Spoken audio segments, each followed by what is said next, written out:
지난 시간에 이어서 76번부터 진행해 보도록 하겠습니다. 메인 내용이 우리가 정규분포예요. 76번에서는요. 원래 이 문제는 이항분포라는 걸 알 수 있어요. 왜요? 제품 중에서 10%가 변질돼요. 혹시 몰라서 100개를 추출해 본 거죠. 바이노미얼 100, 그다음에 0.1. 그런데 이때 10개 이상 부적합품일 확률은, 사실 바이노미알의 그 특징은 내가 100개 중에 하나도 부적합품이 없을 수 있어, 1개 있을 수 있어, 10개 있을 수 있고 11개 있을 수 있어, 100개가 모두 부적합품일 수 있어, 이렇게 되는 거예요.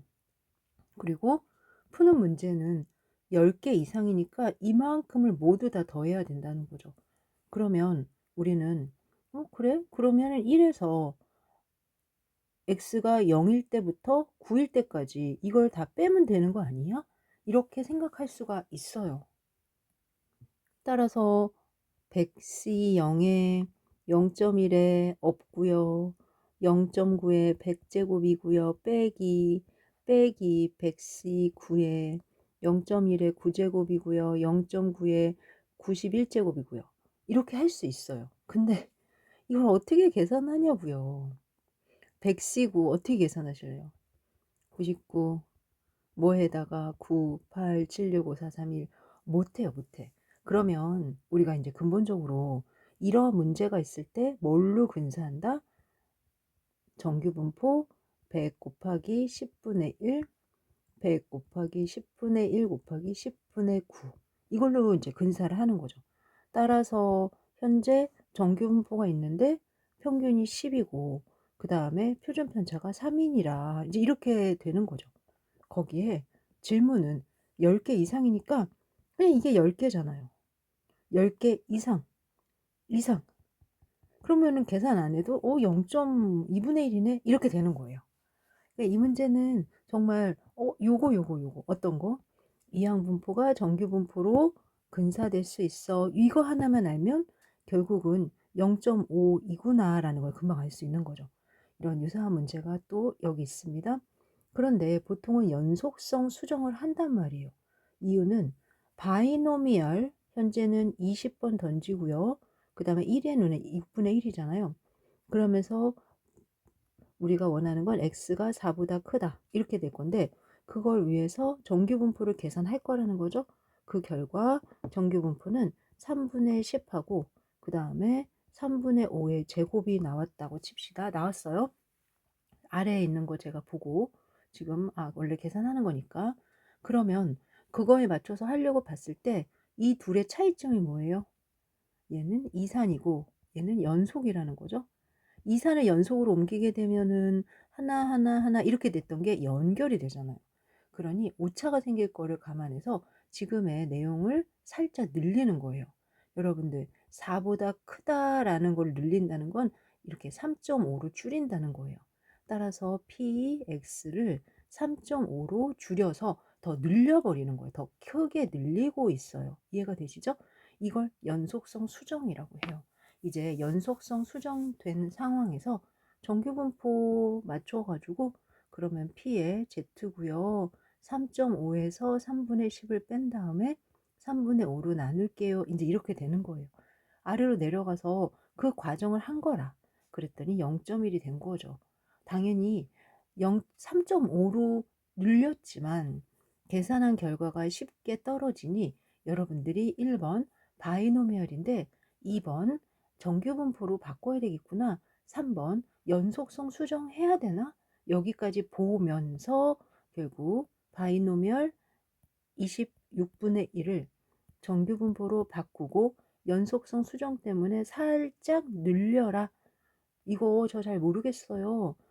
보세요. 늘린다는 게 어떤 거냐면 여기가 2인데 2보다 작기를 바래요. 그럼 2보다 살짝 늘려서 2.5 이렇게 2.5 여기가 4인데 4보다 크기를 바래요. 그러면은 살짝 늘려서 3.5 이런 식으로 늘린다는 거예요.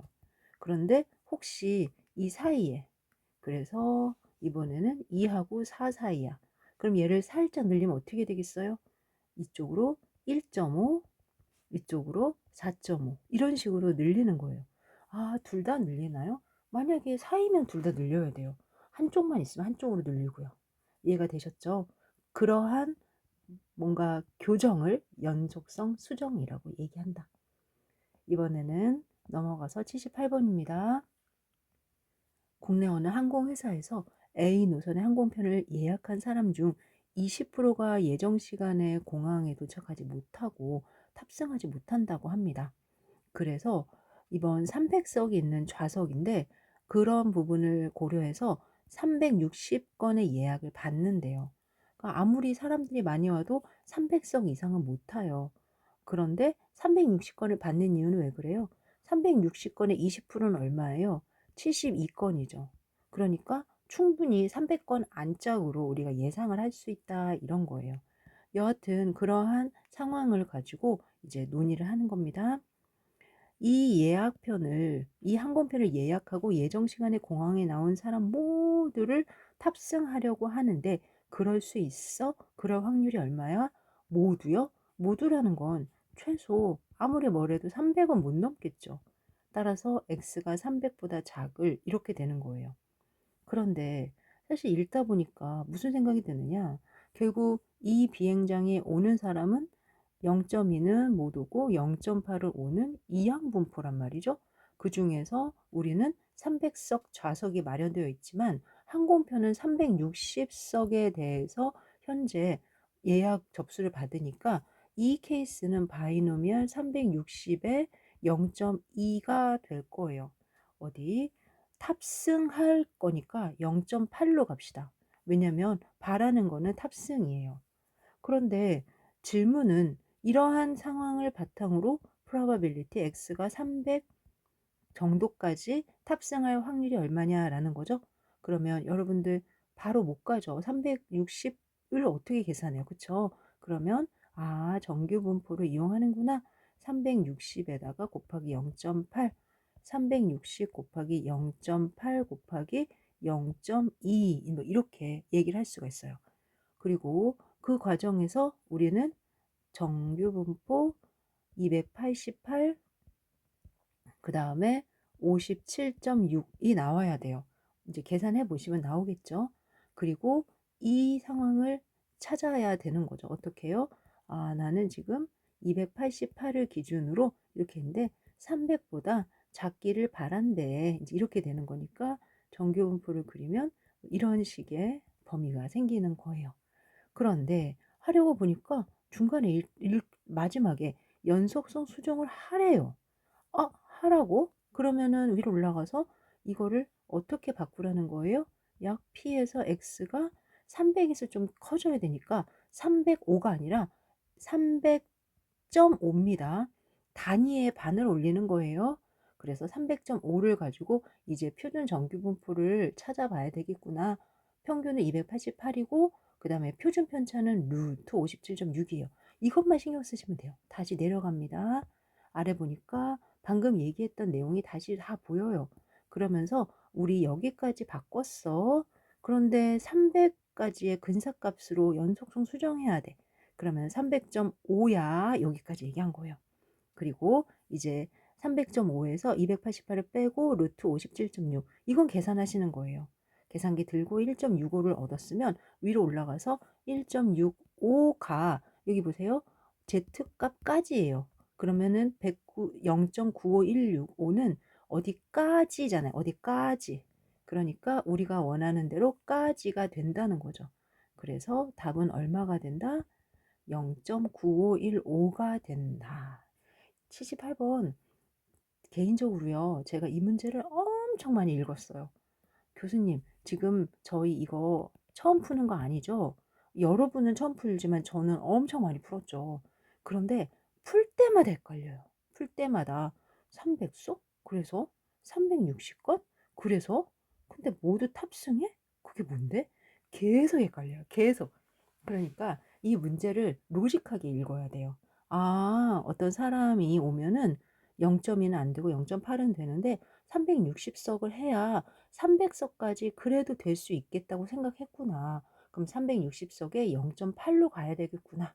이런 내용입니다. 아셨죠? 이번엔 79번입니다. 어느 버스 정류장에서 매 0분하고 20분에 각 한 대씩 1회씩 버스가 출발한다고 합니다. 그러니까 이 버스는 어느 시에 0분하고 20분에 출발한다 이런 거죠. 그런데 누군가가 딱 왔는데 이미 딱 버스가 떠난 거예요. 그럼 이만큼 또 기다려야 되겠죠? 그래서 20분에 타고 또 20분에 딱 왔는데 떠난 거예요. 그러면 이렇게 해서 40분을 기다려야 되겠죠? 그래야지 버스를 0분에 탈 거 아니에요. 이제 이런 상황인 거예요. 이처럼 매 0분, 20분에 각 1회씩 버스가 출발하는데 한 사람이 우연히 이 버스 정거장에서 버스가 출발할 때까지 기다릴 시간이 기대값. 그러면 방법이 몇 가지가 있는데 저는 어떻게 했냐면 결국 첫 번째 여기가 1번 코스고 여기가 2번 코스라고 하면 1번 코스에서 기다릴 사람의 평균은 10분이겠죠. 10분. 그다음 2번 코스에서 기다릴 사람은 20분이겠죠. 그런 거 있잖아요. 여기에서 기다리는 X와 여기에서 기다리는 Y가 있다면 결국은 평균 X 더하기 Y는 얼마야? 이제 이런 문제로 바꿔보겠다라는 겁니다. 그리고 평균을 구할 때는 또 2x 더하기 2y 하듯이 x의 평균이 10분, y의 평균이 20분을 한번 생각해 볼 수가 있는 거죠. 그 대신 10분을 기다릴 가능성은 3분의 1 확률이고요. 20분을 기다릴 가능성은 3분의 2 확률이에요. 제 말 이해가 되세요? 따라서 이제 이 상황을 다시 한번 문제에서 생각해 보면 두 대기 시간을 생각하는 거니까 저는 3분의 1만큼 10분을 기다릴 수 있고요. 3분의 2 입장에서 20분을 기다릴 수 있을 것 같아요. 이제 이렇게 생각을 할 수가 있는 거죠. 그러면 3분의 1에 50분이 되는 거죠. 그러면 16분, 16 더하기 3분의 2가 돼요. 1분, 1분에 대한 3분의 2니까 40초죠. 그래서 16분 40초가 된다 해서 2번이 되는 거예요. 저는 이 문제를 이렇게 해석하는데 또 다른 분으로는 또 해석할 수 있는 분이 계실 수도 있어요. 여하튼 매 0, 20분 이렇게 해서 20분을 대기하느냐 그럼 기대값은 10분, 또 40분을 대기하느냐 기대값이 20분. 그런데 어느 쪽으로 갈 것이냐라는 거예요. 내가 0에서 20분 사이에 와서 기다릴 것이냐 아니면 20분에서 60분 사이에 와서 기다릴 것이냐 따라서 3분의 1에 10분, 3분의 2 20분, 결과 16분 40초를 기다릴 것이다. 이렇게 봅니다. 이 문제 79번도 쉽진 않습니다. 그리고 참고로 제가 지금 보니까 79번은 한 39번 뒤쯤에 있었으면 좋겠다. 이거는 정규분포 문제는 아니니까 죄송합니다. 그래도 79번 잘 푸셨고요. 그 다음에 80번 정규분포 곡선에 대한 설명으로 옳은 것을 모두 골라라. 정규분포는 중앙값을 중심으로 좌우 대칭이다? 아닌데 원래 평균을 기준으로 좌우 대칭인데 너무 잘하시죠. 근데 평균이나 최빈값이나 중앙값이나 모두 같지요. 그래서 설명만 다른 거지 맞는 말이에요. 정규곡선의 형태와 위치는 평균과 표준 편차에서 결정된다. 오케이. 정규곡선 아래 면적은 항상 1이다. 네. 정규곡선이 그려지는 범위는 마이너스 무한에서 플러스 무한대까지다. 맞네요. 모두 다 정규곡선에 대한 설명이었습니다. 81번입니다. 평균이 미이고 표준 편차가 시그마인 정규분포에 대한 설명으로 틀린 것은 정규분포는 평균을 기준으로 좌우 대칭형인 종 모양이고요. 평균 뮤의 변화는 단지 분포의 중심 위치만 이동시킬 뿐 분포의 형태는 변화를 주지 않는다. 무슨 말일까? 2번에 대해서 이런 말이죠. 평균이 여기였어요. 그래서 이렇게 정규분포 이뤘는데 우리 모두 10씩 더해볼까요? 해서 이 값들을 다 10으로 변화를 시켜요. 그러면 뮤 더하기 10이 되겠죠? 그래도 그들의 분포는 모두 고스란히 이렇게 똑같이 이동한다. 이런 말이에요. 우린 너무 잘 알고 있으니까 넘어갈게요. 표준 편차 시그마의 변화는 시그마 값이 커질수록 뮤 근처의 확률도 커지는 근처의 확률? 그러면서 꼬리 부분의 확률은 작아지는 모양이다. 시그마가 커진다는 게 무슨 말이죠? 그림을 그려서 비교해 보면은 어떠한 평균을 기준으로, 네, 그러면 평균을 기준으로 뮤가 있죠. 시그마 이만큼 작게 한다라는 거는 여기에 이렇게 몰렸다 이런 뜻인가요? 시그마 이만큼 크게 한다라는 거는 이걸 한 표준으로 해서 이렇게 떨어진다? 이렇게 얘기할 수 있을까요? 맞아요. 따라서 시그마를 커지게 한다는 거는 표준 편차를 키운다라는 거고, 그러면 뮤 근처의 확률이 작아지겠죠. 근처에 있는 확률이 커진다? 이 얘기가 가능할까요? 그 말은 뭐냐면 커진다는 건 이 범위가 여기 더 많아진다 이런 말이에요. 근데 근처에서 점점 작아지겠죠. 그리고 꼬리 쪽도 두꺼워지는 거예요. 그래서 꼬리 쪽이 두꺼워진다. 얘를 첨도가 커진다. 이렇게 이야기를 하는데요. 참고해서 또 한번 기억해 주시고요. 따라서 3번이 틀렸겠다. 확률변수 x가 정규분포를 따르면 표준화된 z는 항상 0과 1의 제곱을 따른다. 맞습니다. 여기 제곱 없는데요? 틀렸어요. 제곱이 없어도 1이죠.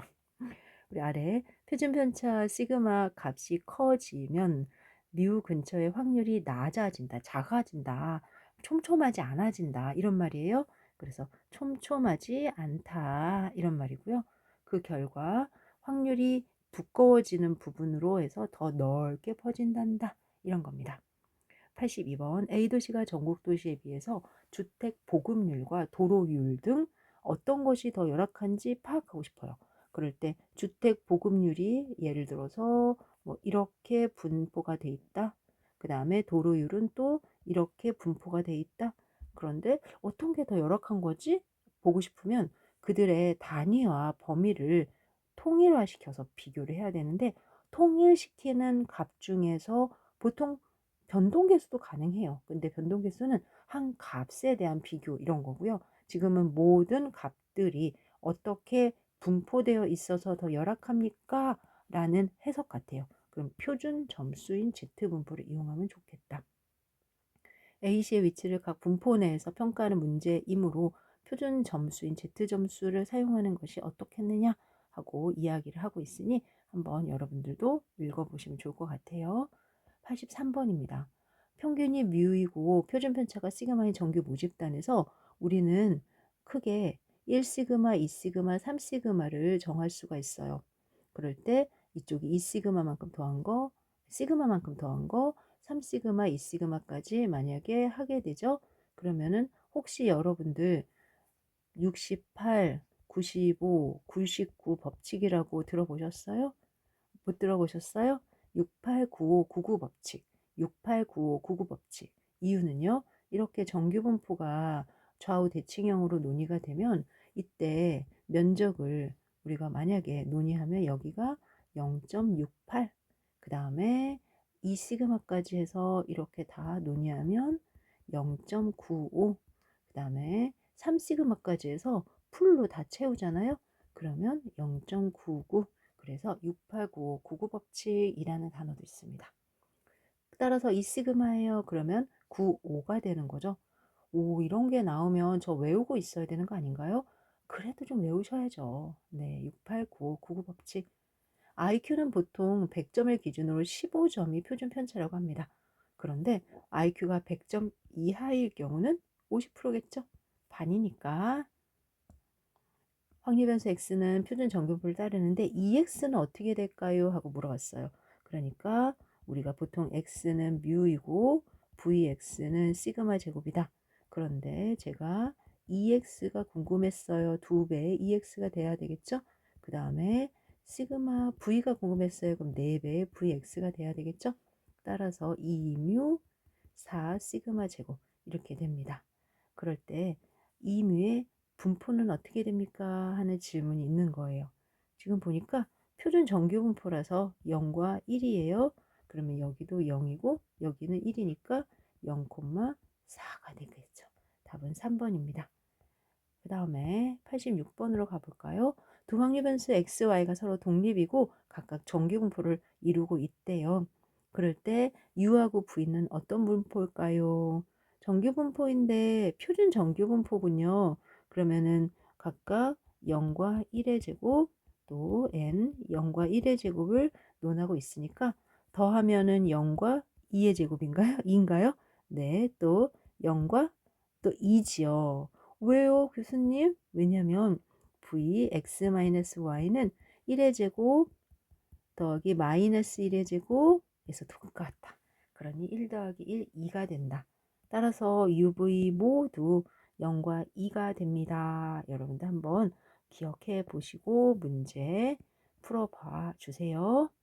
그 다음에 확률변수 x가 정규분포를 따를 때 z분포, 이건 표준하는 거죠. 그럼 0과 1이 됩니다. 이렇게 볼 수가 있고요. 또 혹시 왜 그렇지 하면은 직접 여기다 넣어주시면 돼요. 넣어서 봤더니 시그마분의 1이 나오고 땡땡 0, 시그마 제곱분의 1이 나오고 땡땡 1 이렇게 된다라는 걸 금방 알 수 있죠. 88번 한국 도시 영감에 따르면 2000 몇몇 년 1월 1일 기준 한국 도시들의 재정립자도 자립도 평균이 26.4%, 서울은 76.39%.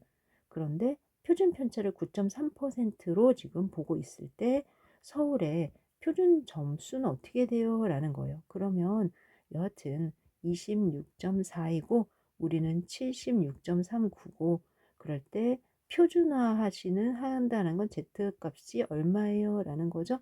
이 값을 한번 찾아볼까요? 라는 해석이었습니다. 76.39에서 26.4를 빼고 표준 9.3을 나누어주면 되지 않을까요?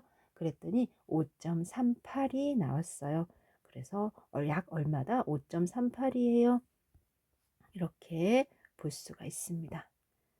사과무게 100, 그다음 분산이 64, 배 무게 100, 분산이 25.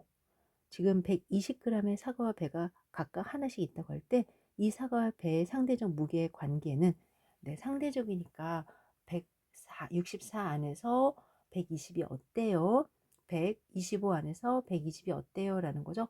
120까지 얘네들이 얼마나 이렇게 퍼져 있느냐를 볼 수 있을 때는 분산이 작은 게 더 크게 반영이 될 거예요.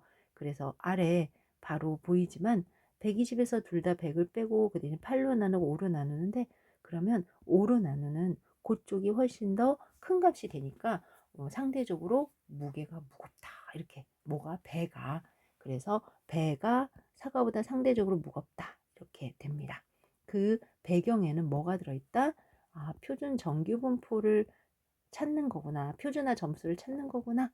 그리고 사과는 평균보다 2.5배 표준 편차만큼이고 배는 평균 4 표준 편차. 그러니까 배가 훨씬 표준 편차가 크다는 거니까 무게가 이렇게 좀 크게 벌어져 있구나. 이렇게 생각할 수가 있습니다. 이제 90번입니다. 세계의 글로벌 기업 알파, 베타, 감마사 읽어보니까 월급이 평균 250만 원, 3,500달러, 25만 엔. 그러니까 요럴 때 쓰는 게 표준하다라는 거죠. 지금 각각의 평균 표준 편차 월급이 달라서 제가 그림을 안 그리고 여러분들에게 이렇게 값을 물어봤는데요. 우리가 그림을 그려도 첫 번째 250만 원은 이쯤에 250만 원 있고 그 다음에 350달러, 3,500달러, 그리고 25만 엔, 이렇게 27만 엔, 이렇게 있다. 50 표준 편차고요. 25만 엔이 있다. 중요한 건 거기에 상응해서 받는 월급이 A가 300만 원쯤 되고요. 그 다음에 3,750, 그 다음에 27만 엔 이렇게 된단 말이에요.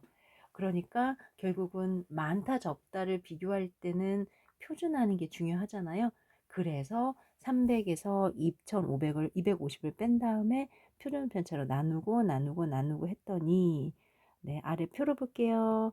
나누고 했더니 1 0.74 714 0.741 따라서 표준 점수가 제일 먼 게 평균에서 멀어요 라는 거죠. 그러니까 A가 제일 월급이 많아요. 그리고 나서는 CB죠. CB. 그래서 2번이 된다. 이렇게 볼 수가 있습니다. 91번. X가 정규분포를 따르는 확률 변수이고 이제 이들의 조건을 좀 가만히 보니까 먼저 전 0.5가 아니 여기 0이 보여요. 0을 기준으로는 왼쪽이 0.5 오른쪽이 0.5 이렇게 될 것 같아서요.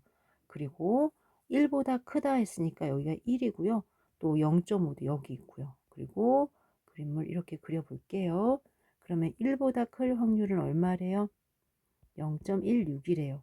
그리고 0.5보다 클 확률은요? 그래요. 0.31이래요. 이거 하나만 줬어요. 그리고 나서 질문을 합니다. 0.5에서 1 사이의 확률이 얼마야? 여기를 말하는 거죠. 그러면은 저는 0.31에서 0.16을 뺄 거예요. 그러면 여러분들도 괜찮으시겠죠? 우리가 보통 뺀다는 게 뭐 큰 쪽에서 작은 걸 빼는데 면적이기 때문에, 그래서 0.31에서 0.16을 빼버리면 0.25, 답은 1번이 되는 거죠. 그 외에도 전체 면적에서 빼줍시다, 또 아래에서 빼줍시다, 이런 게 있으니까 자신들이 보이는 대로 잘 체크해서 문제 풀어주시면 될 것 같습니다. 92번입니다. 어느 투자자가 구성한 포트폴리오의 기대 수익률이 평균 15, 표준편차 3이라고 얘기합니다. 퍼센테이지라고 해도 신경 쓰지 마세요. 그냥 이거는 우리가 볼 숫자에만 집중하시면 돼요. 0.15, 0.03 안 하셔도 될 것 같아요.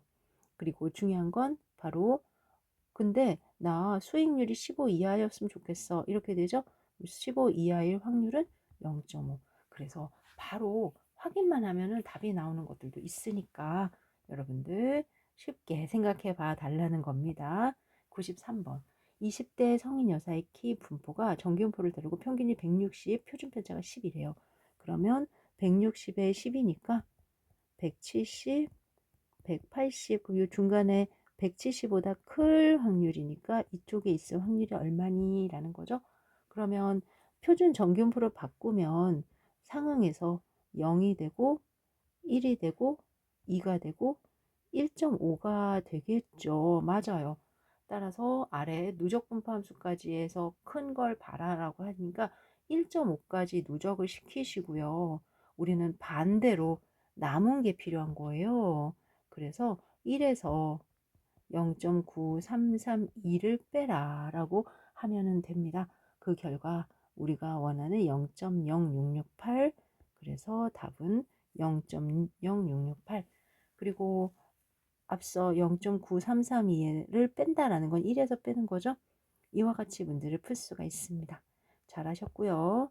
94번입니다. 사회조사 분석사 시험 응시생 500명의 통계학 성적의 평균 점수는 70점, 표준 편차는 10점, 그리고 50점에서 90점 사이. 문제 푸실 수 있죠? 넘어갈게요.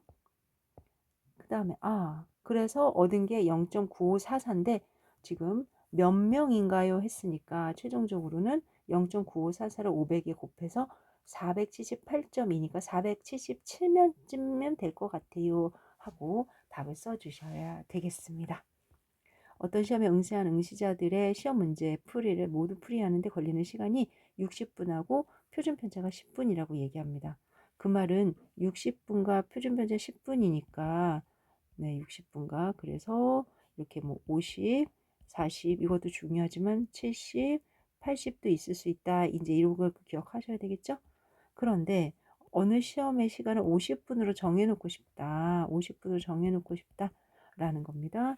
그러면은 1000명 중에 이 시간 내에 문제를 모두 풀이한 학생은 몇 명인가요? 중요한 거는 지금 이들의 각각의 표준편차랑 정규분포는 0, 마이너스 1, 마이너스 2가 되잖아요. 그래서 저 마이너스 1보다 작을 확률을 구하는 건데 아래 보니까 1보다 작을 확률이 0.8413, 1보다 작다? 그럼 나머지는 필요 없거든요. 그러면 1이라는 거는 여기이잖아요. 그래서 여기를 기준으로 밑으로 가는 게 1이고요. 우리는 이 반대편이 필요한 것 같아요. 왜냐하면 좌우 대칭이니까. 그래서 각각을 나누어 보니까요. 어떤 시험에서죠. 네, 이 부분을 나눠 보니까 아래로 결과가 15.1, 0.1587, 0.1587, 1000명 중에서라고 했으니까 158.7명, 158명쯤 되겠네요. 우선 그림으로 상황을 잘 이해하고 혹시 주어진 조건이 있는지 확인해보고 조건이 있으면은 언제 어떻게 답을 낼지 좀 주변을 돌아보면서 문제를 풀었으면 합니다. 그 다음입니다. 96번. 어느 제약회사에서 생산하고 있는 진통제는 복용 후 진통 효과가 나타날 때까지 걸리는 시간이 평균 30분, 표준면제 8분인 정교온포를 따른다고 합니다. 임의로 추출한 100명의 환자에게 진통제 복용을 시킨 후 했을 때 40분에서 44분 사이 진통 효과가 나타나는 환자의 수는, 그러면 30분에서 38분이니까 우리가 이 부분과 관련해서 먼저 조금 상황을 하나 정리를 해 두고요. 그리고 나는 40분에서 44분에 있었으면 좋겠잖아요. 그러면 이쯤에서 이렇게 해서 요 만병의 면적을 구하면 되는 거죠. 환자 수를 물어봤으니까 먼저 확률을 구하는 게 필요할 것 같아요. 확률은 구해놓으니까 0.7, 그럼 100명이니까 7명쯤 되겠구나. 7명. 어떤 자격시험의 성적은 70점, 10점, 상위 5%가 1등급이라고 합니다. 그럼 여러분들 이 문제는 아마 익숙해지는데 좀 시간이 걸리는 분들도 계시긴 하더라고요. 70점이고 상위 5% 이쪽이 1점, 0.05가 되는 거죠. 0.05를 이 값을 찾는 게 아니라 다시 표준 정규분포로 바꾸는 거예요. 그럴 때 이만큼의 0.05가 되는 값이 어디 있어요? 하고 물어보는 거죠. 1.645까지 더한 게 0.95니까 그림상은 이만큼의 확률값을 다 더한 게 0.95가 됩니다. 라는 뜻이죠. 따라서 1.645였던 거예요. 1.645에 상응하는 이 값을 찾아라 라는 거죠. 이제 연습을 반대로 하는 거죠. 어떤 값에서 우리가 갖고 있는 70을 빼고 10으로 나누었더니 1.645였어요. 이렇게 됩니다. 그 결과 70, 1.645 이렇게 되나요? 80, 네, 86.45가 되겠네요. 이렇게 문제도 한번 풀어봤습니다. 98번입니다. 어떤 교수는 수업 시간에 학급의 15% 이내에 있는, 따라서 이것도 똑같아요. 결국은 15% 0.15가 되는 값을 찾아주세요. 그랬더니 0.15는 Z값이 1.03에서 1.04 정도예요. 그래서 저는 1.03에서 한번 찾아봤어요. 그랬더니 89.18이더라고요. 그러면은 89.18이 최소 점수인데 89점 조금 더 해서 1.04도 찾아봤거든요. 결국은 90점 정도가 가장 적절했다라는 거 금방 알 수가 있습니다. 99번입니다. 컴퓨터 제조회사에서 보증기간을 정하려고 한다. 컴퓨터 수명은 평균 3년, 표준 편차 9개월인 정규분포를 따른다고 한다. 그럴 때 무상 수리 시간을 만들고 싶은데 출하 제품의 5% 이내에서만, 이 문제 되게 현실적이더라고요. 이런 식으로 하나 했어요. 우선 3년하고 9개월이라서 처음부터 우리 곱하기 36개월이라고 하고요. 그 다음에 9개월로 잡은 다음에 이쪽으로 5%를 잡아야 되지 않을까요?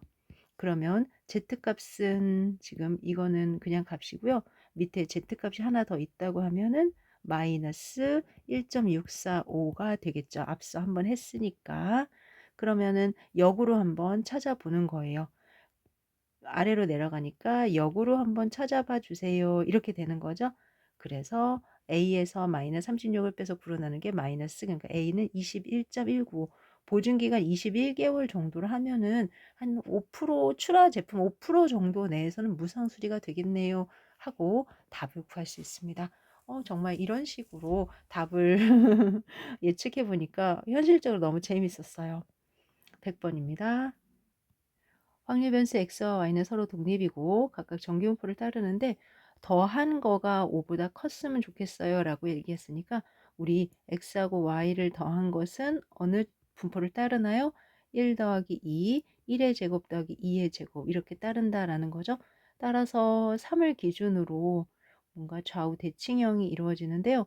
5보다 클 확률이니까 5보다 클 확률 이렇게 되는 거예요. 그래서 문제를 딱 풀려고 보니까 누적 분포 함수로 표현하래요. 누적 분포 함수는 어떤 거죠? 누적이 되는 거예요. 근데 5보다 클 확률은 누적이 아니죠. 역으로 그러면은 이쪽이겠구나 해서 1보다 작을 확률을 더하면은 누적이 되는 거예요. 많이 뒤로 갔네요. 네, 여기가 1이라고 하고 대칭해서 1보다 작을 확률이 누적이 되는 거예요. 그러면 Z분포를 바꿔볼게요. 그래서 아래로 내려와서 Z분포로 바꿔봤더니 이제 이쪽은 제가 역으로 반대로 계산을 했던 거죠. 이 루트 5분의 2보다 클 확률. 그럼 클 확률. 근데 반대로 그럼 이렇게 작으려면 마이너스 루트 5분의 2보다 작을 확률이 되는 거죠. 그리고 누적된다라는 거는 이 값까지 더할게요 라는 표현이라서 저는 마이너스 루트 5분의 2까지 더할게요 라는 해석과 같게 간다. 교수님, 누적 분포 함수는 요 기호가 있는데 이게 뭐예요? 이거 파이예요, 파이. 우리 파이 알잖아요. 근데 이제 이게 파이가 있고요. 또 이게 파이가 있어요. 그러니까 파이라고도 하는데 피라고도 하고요. 그래서 누적합니다라는 뜻이에요. 예를 들어서 제가 여기 중간까지 누적을 해요. 이렇게. 그럼 중간이 0이잖아요. 그럼 파이 0 이렇게 하면 아, 여기까지 누적을 하는 거구나. 뭐 이런 해석이라고 생각하시면 돼요. 표준 정규분포에서 오른쪽 꼬리 부분의 면적이 알파가 되는 점을 Z 알파. 다시 말하면 Z분포에서 우리는 어떠한 표준 정규분포를 표현할 때 이렇게 해서 이 꼬리까지 이거를 제가 알파라고 할 때 그에 상응하는 Z값을 Z 알파 이렇게 쓴다라는 겁니다. 자유도가 누인, 이건 누라고 읽어요. 누인 T분포에서 오른쪽 꼬리 부분의 면적이 알파일 때는 T누. 그러면 정규분포랑 T분포를 비교하는 문제 같죠. 아래도 보니까 T분포는 좌우에 플러스랑 마이너스의 값이 절대값으로 같다. 맞아요. 그러니 표준 정규분포 말고도 T분포에 대해서도 아세요? 라는 얘기를 하는 거예요. 표준 정규분포, T분포 모두 0을 기준으로 좌우 대칭형인데요. 함께 쓰면은 더 비교가 잘 될 거예요. 그래서 지금 정규분포가 하나, 표준 정규분포가 있다. 이렇게 있다 손 치고 그랬을 때 좀 더 중간에 갈게요. 그리고 T분포는 좀 더 여기서 두껍고요. 그 다음에 이렇게 볼록 이렇게 돼 있어요. 그러니까 꼬리가 두껍다라는 게 굉장히 중요한 정의예요. 왜냐하면 꼬리가 두꺼우면 제가 0.05를 계산하고 싶으면 꼬리가 두꺼우니까 0.05가 좀 더 뒤에 있겠죠.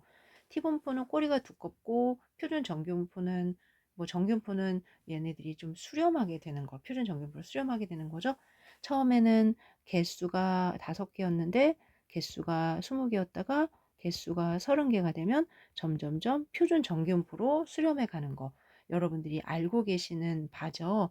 이처럼 T분포는 정규분포보다 꼬리가 두껍고 가운데에서 살짝 뾰족한데 뭐 그렇다 치고 중요한 거는 이러한 상황 안에서 질문을 하는 거예요. 혹시 1번은 좌우 대칭형이니까 이쪽에서 0.05가 되는 값을 찾나? 이쪽에서 0.05가 되는 값을 찾나? 자유도가 동일할 때는 같아요. 오케이. 그런데 두 번째가 자유도가 달라요. 하나는 자유도가 5고 하나는 10이에요. 그 말은 5일 때는 꼬리가 조금 더 두껍고 10일 때는 정규분포만큼 조금 더 가까워진 거죠. 그러니까 꼬리가 조금 더 얇아졌단 말이에요. 따라서 5일 때 꼬리를 제가 이렇게 만들었다면 10일 때는 꼬리가 조금 더 얇아졌어요. 뭐 이렇게 생각하시면 될 것 같아요.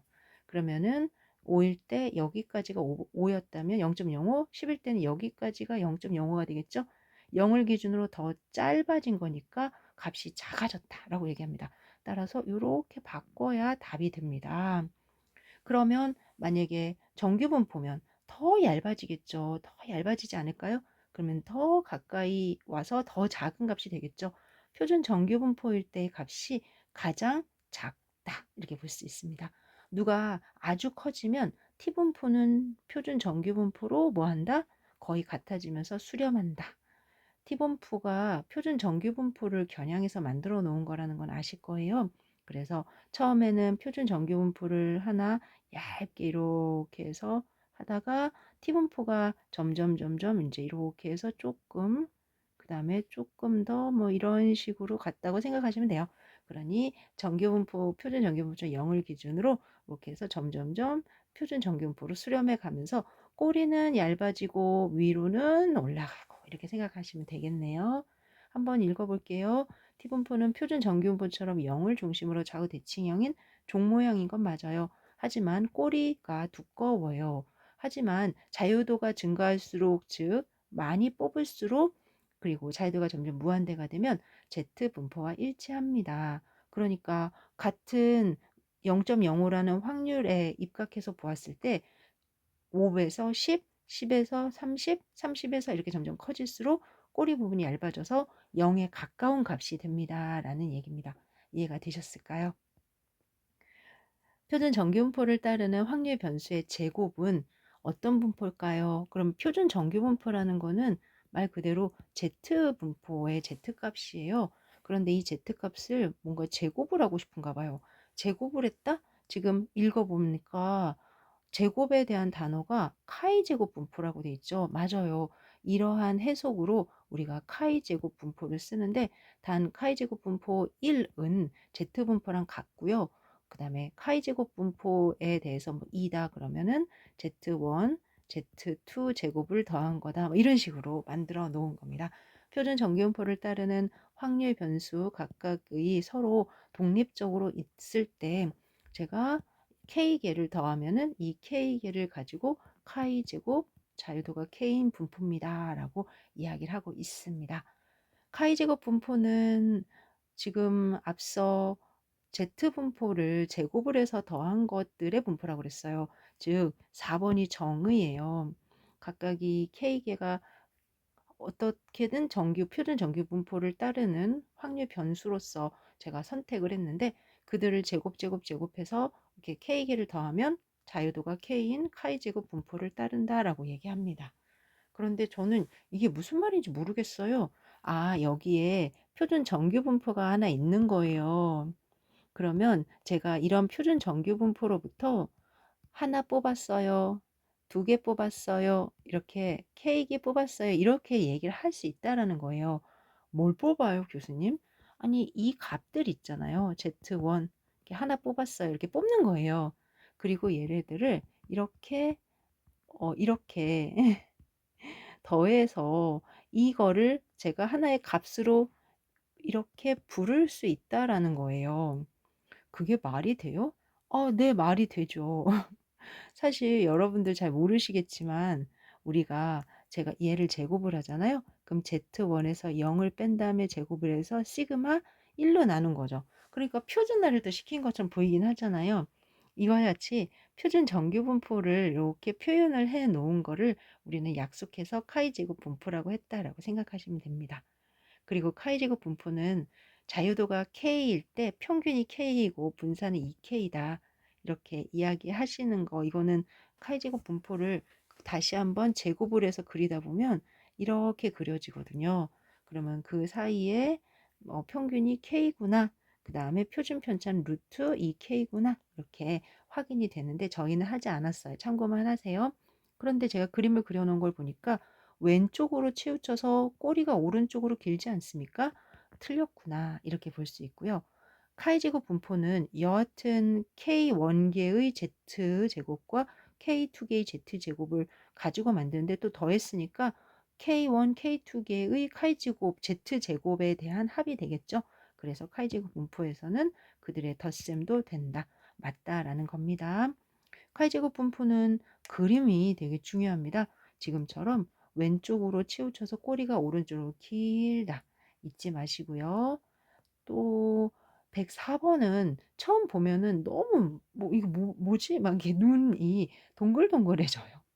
그럴 때 Z분포를 기준으로 지금 표준 정규 분포라고 해서 X라고 놓은 거예요. 근데 표준 정규 분포라고 표시를 안 한 것뿐입니다. 여하튼 표준 정규 분포를 따르는 X가 있는데 어떤 하나는 자유도가 R1인 카이제곱 분포를 따르고 또 어떤 하나는 자유도가 R2인 카이제곱 분포를 따른다. 그럴 때 1번 T 분포와 2번 F 분포를 표시하시오. 이를 어째죠? 근데 여러분들한테 이걸 외워라고는 말씀 못 드릴 것 같은데 우선 분명한 건 답이 있어요. 답은 이거 T분포는 이렇게 생겼고요. 그 다음에 F분포는 이렇게 생겼어요. 네. 특히 F분포는 두 카이제곱 분포의 비예요. 다시 말하면 카이 원제곱이 있어서 카이제곱 R1 그 다음에 밑에 카이제곱 R2를 R1과 R2로 나눈 이렇게 생긴 것을 우리는 FR1, R2 분포라고 이야기를 하고 있어요. 이제 이렇게 해서 만들어진 분포를 우리는 F분포라고 얘기하고 있어요. 이럴 때 위에 들어가는 게 R1이면 앞에 R1, R2이면 뒤에 R2. 요것도 되게 중요한 겁니다. 그리고 T분포 같은 경우는 이제 표준 정규 분포랑 그다음에 카이제곱 분포를 가지고 만드는데 만들어져요. 특히 T분포를 우리는 표준 정규 분포랑 비슷하다고 이야기한 이유가 보통 표준 정규분포를 정규한다고 할 때는 x바에서 뮤를 뺀 다음에 시그마로 나누는 거잖아요. 근데 현실에서는 그럴 수 없으니까 x바에서 뭐 x에서 x바를 뺀 다음에 s로 나누어야 되는 이런 현실이 있을 거예요. 지금과 같은 이런 현실을 조금 문제 없이 만들어 보려고 시그마로 나눈다? x바? 네, 뭐 그럴 수 있죠. 근데 이런 현실적 문제를 논의하다가 만들어진 거기 때문에 표준 정규 분포 루트 n분의 시그마. 네네네네. 그래서 T분포가 어떻게 생겼느냐 뭐 이건 잘 모르신다면 지금처럼 Z분포가 위에 있고요. 밑에는 카이제곱 분포가 있는데 카이제곱 안에 U가 다 들어가야 돼요. 그래서 모양새는 원래는 T분포는 Z분포에서 루트 카이 제곱에 R 누 이렇게 누가 카이 제곱은 누라는 자유도를 갖는 이렇게 생긴 분포고 걔를 누로 나눈 요 모양이 많이 보여야 되는데 1번하고 그 다음에 2번에서 겹치는 걸 보니까 답은 1번이다 이렇게 볼 수가 있습니다. 아무래도 유도하는 과정이 없는 상황에서 모양만 봐야 되니까 조금 불편함이 없지는 않은데요. 여하튼 그래도 익숙해지도록 한번 연습해 봐 주시면 좋을 것 같습니다. 지금 F분포를 논의하다 보니까 자유도가 의미하는 바는 카이 제곱 A와 카이 제곱 B 이거를 우리가 A로 나누고 B로 나눌 때 지금처럼 논의할 수 있다라는 얘기를 했거든요. 그런데 갑자기 이 F를 저보고 이렇게 자리를 바꾸라는 거예요. 그러면은 x분의 1이라는 건 지금 현재 이러한 표현을 우리 뭐라고 하냐면 x가 F분포를 따른다 이렇게 얘기를 많이 하거든요. 그런데 같은 x에서 x분의 1이 뭐를 따릅니까? 라고 물어보는 거예요. 그러면 여러분들이 보고 계시는 이들의 자리도 바뀌어야 되겠죠. 카이 제곱 a를 a로 나누는 거 카이 제곱 b를 b로 나누는 거 이렇게 좌우가 바뀌어야 되겠죠.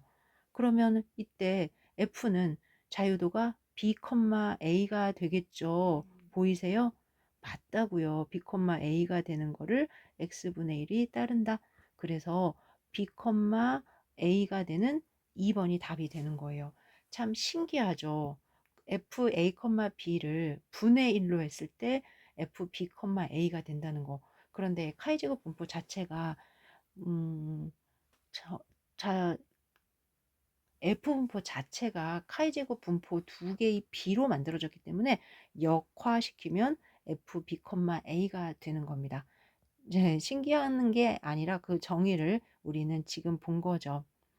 106번입니다. T분포와 F분포의 성질에 대한 설명으로 옳은 것은 했는데요. T분포, F분포 좀 앞에서 저랑 같이 이야기해 본 결과 카이제곱 분포에다가 네, 그들의 뭐 자유도가 누면은 누 분의 Z 이거 하나가 T분포였고요.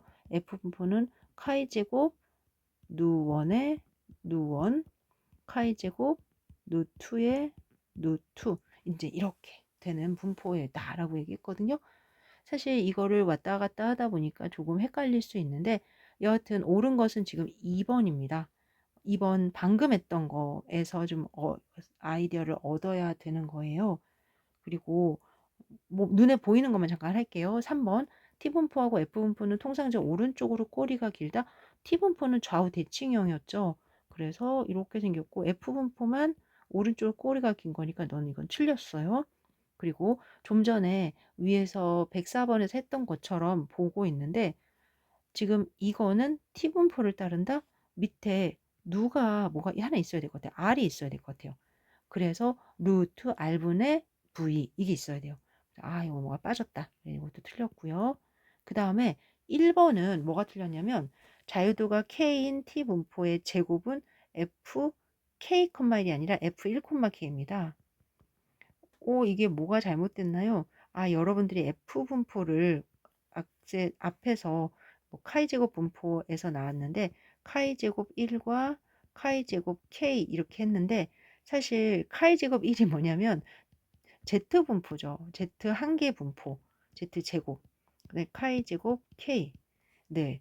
앞서 뭔가 좀 비슷해 보이는 게 보일 거예요. 그럴 때 요 Z와 관련해서 이렇게 루트를 우리가 이제 씌우게 되는데 그런 과정에서 T 분포와 관계가 되는 거를 볼 수가 있습니다. N T의 제곱이잖아요. 이러한 흐름 안에서 여기 지금 1분에 여기 K가 빠졌죠? K가 빠졌죠? 그러면은 완전히 이 모양하고 동일하다라는 걸 알 수 있어요. 그래서 얘는 1K가 답이다. 밑으로 내려와서 자유도가 K인 T분포의 제곱은 F1K입니다. 요거 수정해 주셔야 돼요. 제가 요거 잘못 기록해 놨습니다. 그리고 T분포를 제곱해서 카이 제곱분포가 절대 될 수 없어요. 앵앵앵앵앵. 네. 그 다음에 2번에 대해서는 제가 조금 더 설명해 드릴게요. F분포를 활용할 때 나오는 것 중에 하나가 뭐냐면 F분포는 여하튼 카이 제곱 분포 두 개에 대한 비를 가지고 만들어졌는데 여기가 알파예요. 그래서 F 알파 자유도 AB라고 합시다. 그럼 여기도 또 알파예요. 반대쪽 알파. 그럼 얘는 자유도 1-알파의 AB여야 돼요. 그런데 이제 앞서서도 얘기가 나왔지만 여기에 있는 이 값은 F 알파 그 다음에 B, A 분의 1이면 된다. 이제 이렇게 이야기를 하는 거예요. 그래서 우리가 동일한 요 지식이지만 지금처럼 왼쪽에 좌우 대칭형이 아닐 때는 확률값을 다시 한번 확인해 봐야 되는 거죠. 그래서 앞에서 계속 나오는 문제들이 좀 반복적으로 다른 모습으로 나오니까 여러분들이 지금 이 보기를 통해서도 지식을 쌓아주면 좋겠고요. 최근에는 T분포, 카이제곱포, F분포 이렇게 순수한 각각의 분포에 대해서 많이 나오니까 좀 더 신경을 써서 이해해 주시면 좋을 것 같습니다. 우선 여기까지 여러분들하고 같이 논의하겠습니다. 이제 107번부터는 표본 평균과 관련한 그런 추정이나 검정에서 필요한 그런 내용들로 모여 있습니다.